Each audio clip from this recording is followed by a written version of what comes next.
What's up guys, Murray here with Murray's Mobile Mechanics and welcome to the channel. Today I'm working on a 2007 Gmc Sierra. This is the 5.3 liters V8 engine and we are doing a rack and pinion. So you can see the vehicle is secured already and good to go. I've taken off the front wheels.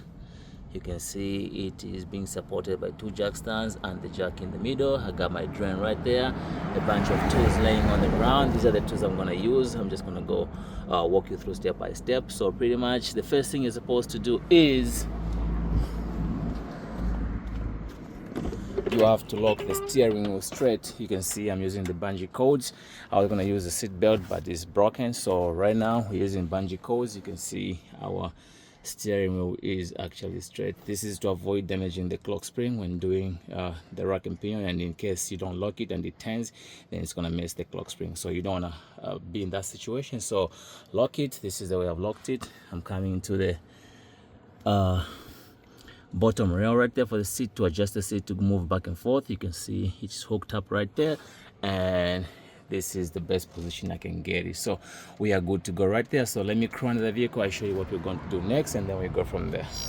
So what we're going to do on the passenger side is going to be the same to the driver side. So you can see this side, I've already taken off the cutter pin. It is right there. So I've already broken this nut, the locking nut for the outer to the inner tie rod. It's a 24, and I'm going to break loose this nut for the tie rod. We're going to separate that, and then we're going to do the same this side. There's still the cutter pin. I'll show you how to get to that. And then you can see it's been leaking. That's why we are replacing it. Let me show you where it's leaking from. I don't know if you're able to see, but let's grab some light. Let's see. You can see it's been leaking, so we are here at the bottom and it's leaking from right there, and that's why we are changing it. So let me set myself up and then we go from there. So the first thing I'm going to do is I'm going to break loose that 11mm bolt holding the pipes right there. We're going to take that out so that we can drain the remaining fluid, and definitely you need to have a catch. So let me set myself up and then we go from there. So that's our setup right there. I think it's loose now. All we gotta do is just pull. I guess I need to take it out some more.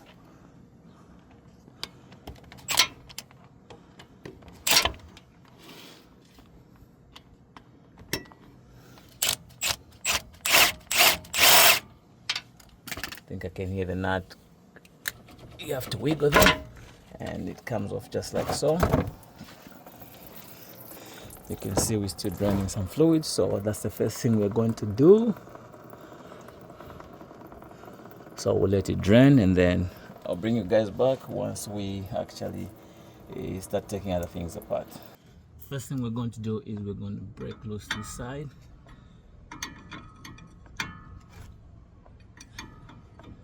Just like so.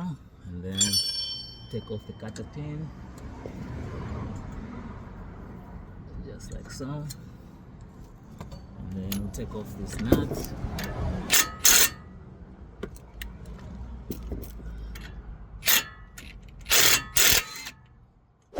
And then we'll grab ourselves a hammer to separate.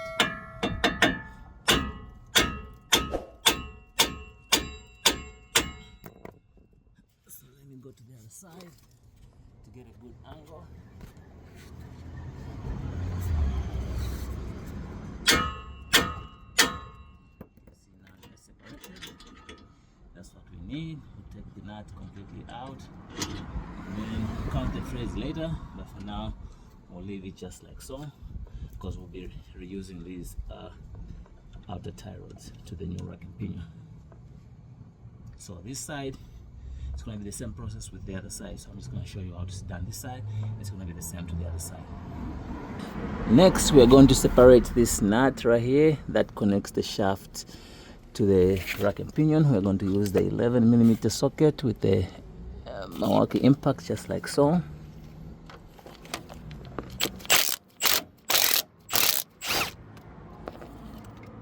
And you can see it comes off just like so. This is the one right here. So now we have to push that shaft away from the rack and pinion, and then we go from there.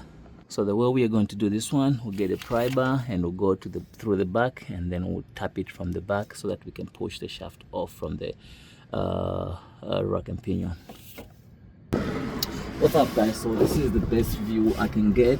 So I'm separating the shaft from the rack and pinion, and I'm right there with the pry bar, and I'm tapping on the pry bar right now, and I think it has actually come out. Yeah, it is separated. So right now let me show you how it looks.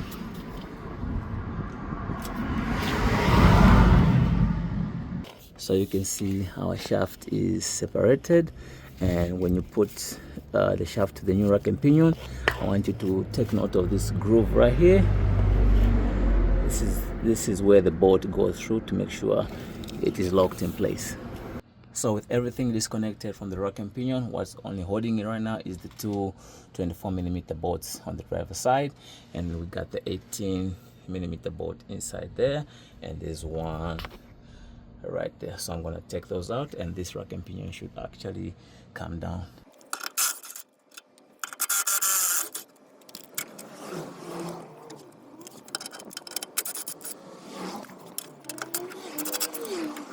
After taking all the bolts, you can see the rack and pinion is actually coming down. So what we're going to do is I'm going to slide it more to the passenger side, and then we'll slide it to the left side once the tie rods pass through.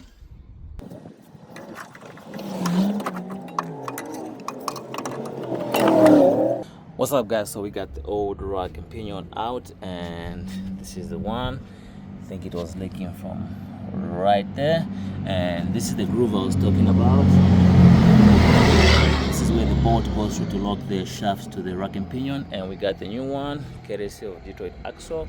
Customer bought their own part. They asked for information, so I hope it's the right part. So let me unbox the new rack and pinion, and then we go from there. What's up guys, so this is the rack and pinion, the new one. It looks exactly the same.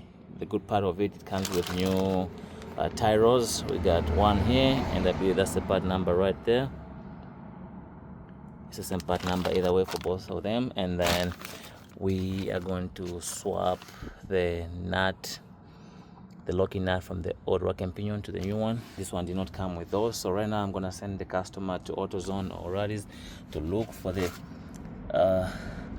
I think they are bushings kind of seals that go inside there to where the let me show you what I'm talking about. So you see these lines, they've got a seal bushing kind of to make a good seal. So the rack and pinion did not come with those, so I'm gonna send the customer to go look for those, and then we are going to install them onto the new rack and pinion. But we need to center this rack and pinion, so what we're going to do is we're going to lock it one side, turn it all the way to one side, and then to the other side, count the turns to the other side, and then find the half mark to center it. So that's what I'm gonna do. So let me call the customer so that he can organize those wallets I'm putting this back on. So this is it. I can't find the part number on the plastic, but it indicates of Detroit Axle,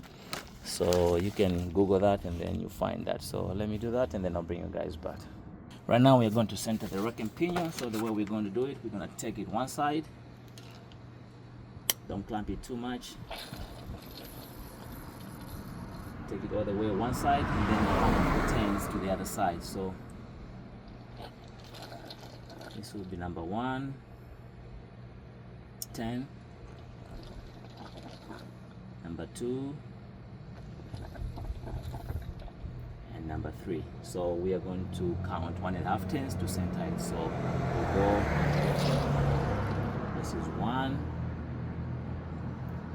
and then this is 1.5. So 10, so it's 1.5 right now. So pretty much this rack and pinion is centered.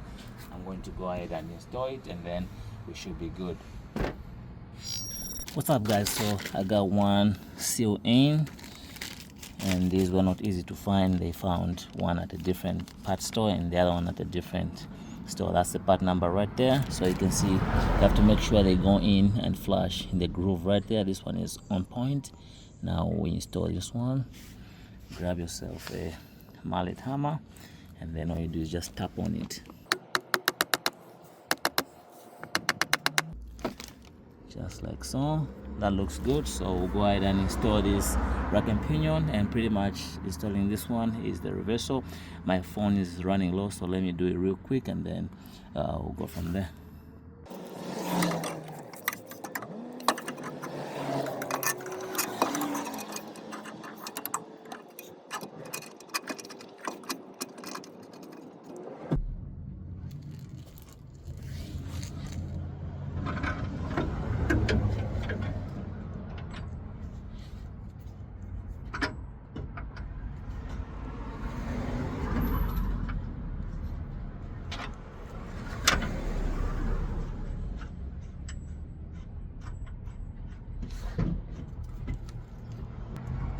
So I put some thread locker right there because these bolts are under a lot of vibration, so you might as well install some thread locker.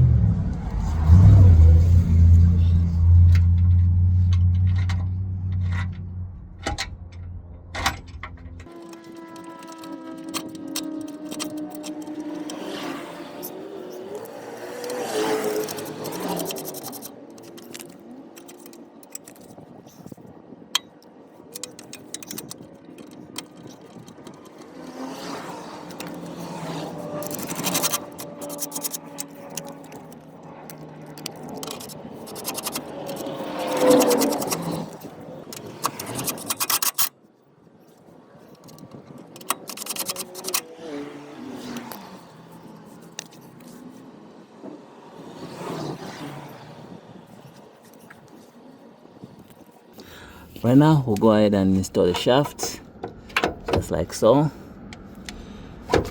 Push it down, you can see it slides in pretty easy because it's aligned, and make sure you put some thread locker on this bolt because that's the only thing holding that shaft onto the rack and pinion. So make sure it's on the groove, and then you tighten it. So let me tighten that with the impact wrench, and then we go from there. You can see it's not going nowhere. That's good right there. So now we'll connect those pipes. These two, we'll clean them first and then connect them. What's up, guys? So you can see these two lines are all cleaned up.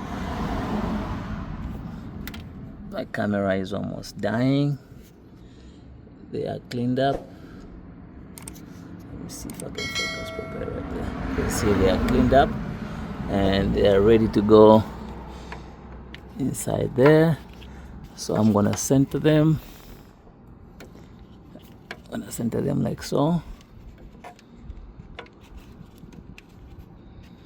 And then we'll put the bolt inside them in the middle right there to pull them. So let me center the bolt, and then I'll bring you guys back once everything is set to go. What's up, guys? So now we are tightening that bolt. I started the threads by hand, and we are almost good right there. So we're good to go. So right now let's set up the other remaining parts, and then we go from there. What's up, guys? So for the tie rods, I'm just gonna use the old ones because I don't have a grease gun, because I have to put a Z and then grease these ones. I don't have the grease gun, so I'm gonna reuse these ones. I'll let the customer know. We'll take off those, we'll count the threads, and then we'll put them back right there and on the other side. So right now my camera is dying. Let me talk this to spec, and then what's gonna remain is we are going to top off our transmission, power steering fluid. We are going to turn this car side to side. We make sure the rack and pinion, the new one, is lubricated with the new power steering fluid, and then we'll run the car, check for leaks, and pretty much that's all it's gonna be. So let me talk this before the camera dies completely.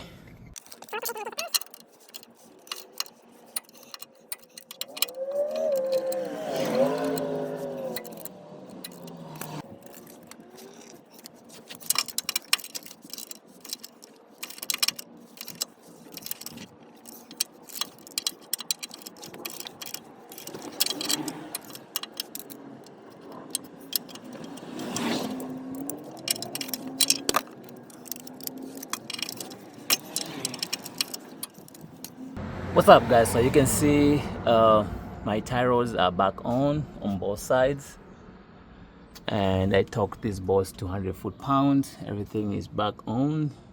What's remaining is just putting the wheels back on. But right now, since my camera is dying, I was going to show you, we are going to fill it up with new fresh power steering fluid, and then we're going to turn it side to side until we lubricate the rack and pinion. Right now it's dry, and then we'll run it, check for leaks, and pretty much you got your rack and pinion replaced on the 2007 GMC Sierra 5.3 V8. Thanks for watching. Please subscribe, like, and share, and we'll catch you on the next one.